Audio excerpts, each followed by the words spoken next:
Hey, so it seems like everyone's commenting on Bill Balanik and Jordan Hudson, and I get the names right, their relationship. And so, as a relationship guide, intuitive soul advisor, I just thought I'd weigh in on this. I don't usually get involved in this kind of thing, but I think there's so many juicy lessons and nuggets here that I couldn't pass it up because everyone's so focused on them when the reality is it's about you. So if you have something to say, or you have a judgment, or you have an idea about what's right, what's wrong, what she's in it for, what he's in it for, I would just offer that you take a look at this and go, why is it that I think that? Because as you know, whenever we're pointing at someone else, there's one finger pointing at them and many more pointing back at you. I think here in the journey on life, relationships are the key thing for us to pay attention to. So I hope you'll stay with me here. Lots of juicy nuggets I'm going to share, perspectives on what age differences might mean, what fame status might mean, what wealth might mean, all these different things. So while I said that it's not about them as much as it is about us, we'll leverage some aspects about their relationship to have some good, healthy discussion here.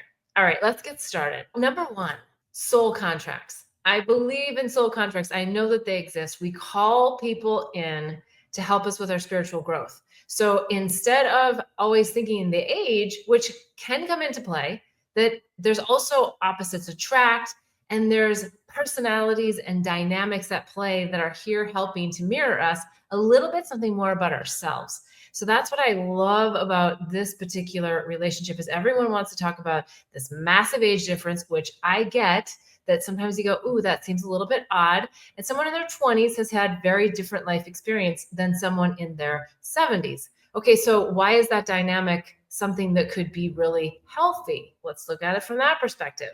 That there is someone who's lived many more years on this planet within this lifetime. However, that wisdom and that knowledge can be coupled really nicely with someone who maybe doesn't have the same level of patterning and programming from all of those 70 something years.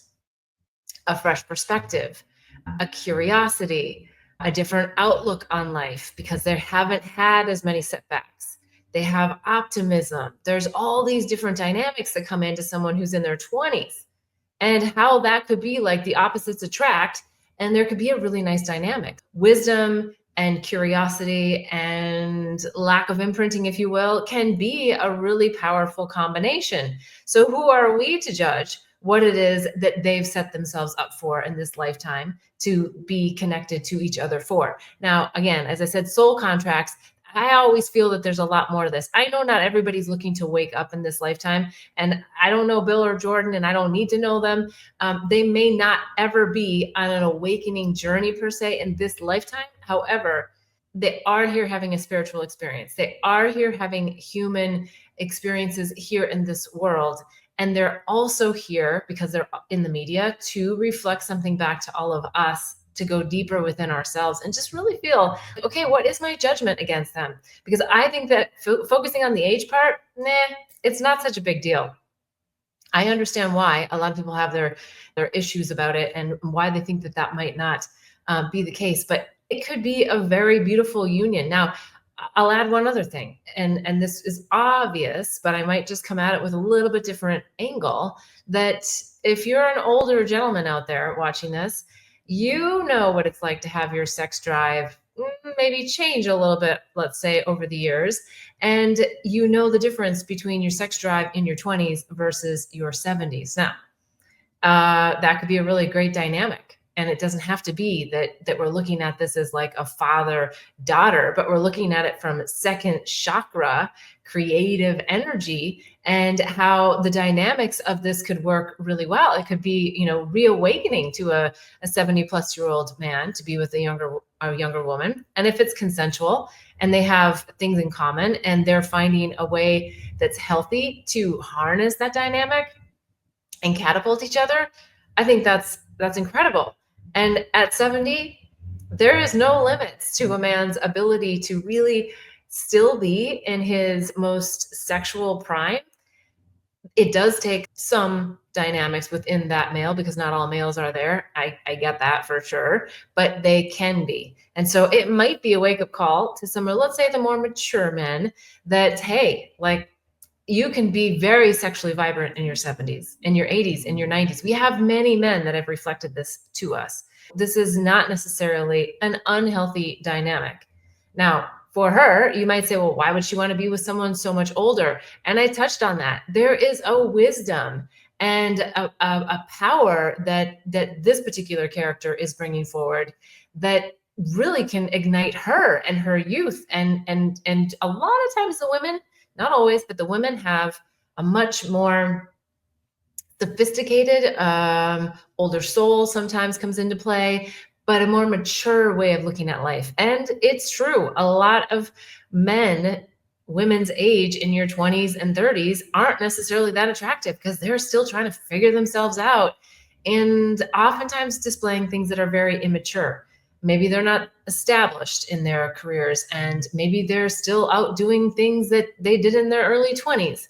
I understand this beautiful dynamic of how age and the difference of age can actually be a beautiful thing. Now, it doesn't mean that it's forever. We don't know, and it doesn't need to be forever. So I would also suggest that you think about, hey, let's get rid of this whole construct about marriage. I don't know if they're getting married or not. And again, I'm just using this couple as an example to talk about this because it's so easy to make judgments because it's against the social norm in a sense. I would just offer that there are so many dynamics at play that we don't know about in the background. And again, it's really about you. What is triggering you the most? What are you finding yourself saying to your friends or your family, or just on the fly, just comments that you're making? And you can do that with any relationship that you're observing or feeling like, hey, there's like some judgment that I have here against these people, against this person, against them, against him, against her. The other thing is I did see one little clip. I don't have a TV and I don't watch the news, but I did see a clip on YouTube. Someone called it to my attention where she was sort of bullnosing through an interview saying, we're not talking about that. And then a lot of people asking like, is he okay? Is he okay? That he's got this younger person who's really stepping in. And again, I would say that I think, again, not the details of what was happening, but it's nice to see a woman who can step in her power and make a comment in that environment. Yeah, maybe she kind of answered for him, but they may have a very clear dynamic that's okay between them. And he may love that she's able to jump in and really speak her truth in the moment and not be intimidated by his stature or his positions or his success or his wealth. We don't know what they really are thinking behind the scenes, and we don't need to know. We just need to know that, hey, maybe she's given a great example of just speaking your truth. I don't know her personality. I'm not defending her in any way. I'm just using it as an example because I do think that when we can really speak our truth, especially in high pressure situations, something like that, where there is a lot of cameras rolling and questions being asked, that if you can stand up and say, hey, we're not talking about that. Why do we need to criticize her? And why do we need to make judgments against him? So interesting how human nature is to critique. And I mean, like all the clips, this is how it came onto my own consciousness, was that I got so many people saying, hey, you're all about relationships. What do you think about this age difference? And what do you think about what's going on? I think that it's such a great opportunity for all of us to learn some interesting lessons about ourselves. That's the number one thing that I would say. So I'll go back to what I said at the beginning, that it's really about you. Ask yourself the questions about what's hitting you, what's triggering you, what judgments are you making, and then how does that apply to you? And where might there be some things that you want to change about how you view relationships or how you're interacting in your current relationship? There's so many juicy nuggets there. We are here on planet Earth at Earth School learning through relationships, which is what my show is all about. So if you have a question about what's going on in your relationship, whether it's romantic, it's friends, it's family, it's a lover, it's any relationship, if you have a question that you just like, yeah, I just really need some insights. I need some grounded soul, intuitive advice. give me a question in the comments. You can do it in this video. You can go on to bethbell.me/question. You can enter your question there, and I will be happy to answer it on my show every Sunday, 11 a.m. Pacific time. A couple other things that I love to talk about when it comes to relationships, and a huge age difference like this really helps to call it out, is our cultural conditioning, our social constructs, if you will, our belief systems about what's right and what's wrong. And sometimes that comes from just a purely like reproductive state where we have to have a certain age to be able to reproduce and have babies and carry on our DNA and our species and humanity. And so there's that very logical aspect of age. And there isn't for everyone a need to be pregnant, have children, have a family, have a marriage, have even a long-term relationship. I have no idea what their plan is. I don't even know if they're engaged or what they're doing. That's not the point here, other than to really understand that there's cultural conditioning going on here. And it's such a great opportunity to just break free from these ideas and think about, what does love really mean to you? What does it mean to share love? What does it mean to cultivate that beautiful feeling and to really work on it with someone in a relationship? And what are the dynamics that come out of that love for you in your relationships? What are you learning? What's happening for you? And what are the triggers? What are the good things and maybe the things that are perceived as bad that come forward for you when you're in this relationship? I think that's going to be a really good nugget for you to dive deep into and really understand more about yourself and less about talking about someone else. Now, it may not be for them, but it certainly would be for you. Are you spiritually aligned with someone? And so getting beyond the age, you're saying, okay, am I emotionally safe? Am I growing in this relationship? Am I getting something out of it? Am I giving to it? And that comes back to that nurturing, that love between the two of you. I would also say sometimes mutual respect is often a big part here. And when it comes to having big differences, that's also where I think the mutual respect has to come in. And it kind of couples nicely with opposites attract. That sometimes we respect others for aspects about them that we just are not. We're not that. And they aren't us. But do we respect each other for the roles and the characters, the characters that we play in this lifetime? And when we really respect each other, I think that is so beautiful. And that is what shows us if someone is really in love. Again, focusing it back on you. Am I really in love? Am I really in love with myself? Do I respect myself? And am I getting that respect from others? And if I'm not, why? Is there something I need to change within myself? So always bringing it back to you. It's that invitation to evolve that I so love about these kinds of topics. And this one really has to break through the external noise. If you're dating someone and there's a massive age difference or there's something else that's really, really different about the two of you, the outside world is going to project their thoughts, feelings, emotions, judgments on you. And you're going to have to still find a place to stay centered and grounded and know who you are and know why you're in this relationship and what you're getting out of it and what you're giving to it, instead of letting others spin you around and tell you what's right or wrong. You know what's right in your heart. And it's all about following your heart. It's all about following your intuition. It's all about getting the lessons. And at some point, maybe that soul contract is up. And maybe you're moving on to another relationship. So we don't always have to evaluate everything from an absolute, like, till death do us part. It might be until contract do us part. When that contract's over, perhaps then the relationship is over, or it takes on a new contract. I typically look at soul contracts as ones that once they're finished, they're done for this lifetime, and it is time to move on.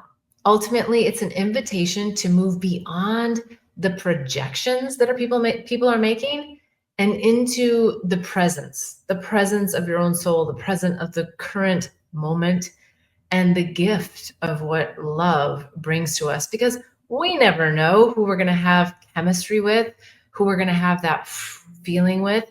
And when that feeling comes, it can be like a comet for a lot of people in a lifetime. There's not a lot of big loves out there that just really rock your boat and help you, catapult you into other ways of living, other ways of being, other ways of expressing yourself. And so cherish that time.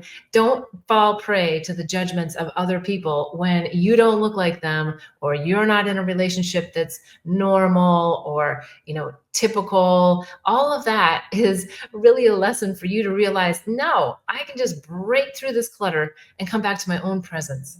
So going back to Bill and Jordan, again, it's not about them, but if you are wanting to ask questions about them, I think it's not about, is he too old? Is she too young? I think it's more about, are they living and loving in integrity? Are they supporting in each other in a way that is helpful, and are they living happily together? Are they enjoying their time together? And if they are, I think they're a great example. I don't know. I'm not watching them. I'm not following them, but those are the questions that I think are much more important than really just looking at the external view. Let's look at the internal view for ourselves and for others and see how we can support them. Not necessarily Bill and Jordan, but support other people in our lives when we see these differences. Like, oh, how can I help them continue that love and really share the love that they came together with, and keep glowing and growing together so that they can blossom in ways that they wouldn't have done on their own. It is the number one thing with relationships, is to learn the lessons and to grow and expand and evolve. So I love that this is in the media. I love that it's all kind of coming to a head for discussion, but it's not about age. Ultimately, it's not about age. It's really about the lessons that we're going to learn from love. All right. I look forward to seeing you. Hopefully you'll join me on Sunday, 11 a.m. Pacific time. If you want to ask a question on relationships to love and to life, please do. You can write them in the comments here on YouTube, or you can go over to bethbell.me/question and submit your question there. I so look forward to seeing you on Sundays. All right. Until then, wishing you much bliss and love on the journey. Namaste.